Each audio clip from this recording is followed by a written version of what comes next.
ఇంట్లో పాత బ్యాంగిల్స్ ఉన్నాయా? అయితే వాటితో ఇలా ఒకసారి ట్రై చేసి చూడండి. డిఐవై చాలా బాగుంటుంది.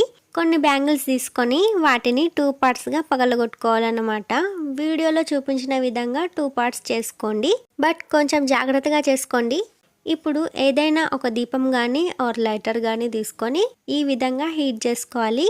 గాజుని 2 అంచుల దగ్గర పట్టుకొని మిడిల్లో మంచిగా హీట్ చేసుకోవాలి.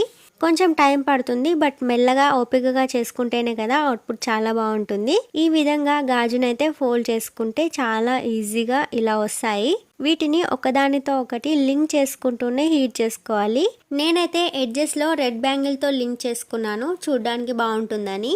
అండ్ ఇలా అయితే నేను అన్నిటినీ లింక్ చేసేసుకున్నాను. సో నాకైతే ఇంత పెద్దగా వచ్చింది. ఇన్ని బ్యాంగిల్స్ చేసుకోవాలనుకుంటే అన్ని బ్యాంగిల్స్తో ఇలా చేసుకోవచ్చు. అండ్ వీటిని నీట్గా ఒకసారి వాటర్తో వాష్ చేసుకోవాలి. వాష్ చేసుకుంటే గాజులపై ఉన్న మసి అనేది పోతుంది అండ్ నీట్గా కూడా కనిపిస్తాయి.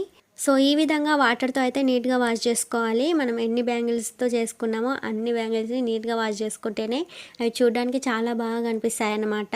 ఈజీ అండ్ యూనిక్గా ఇలా అయితే నేను రెడీ చేశాను. ఎలా ఉంది? ఐడియా నచ్చిందా? నచ్చితే లైక్ కొట్టండి. Thanks for watching.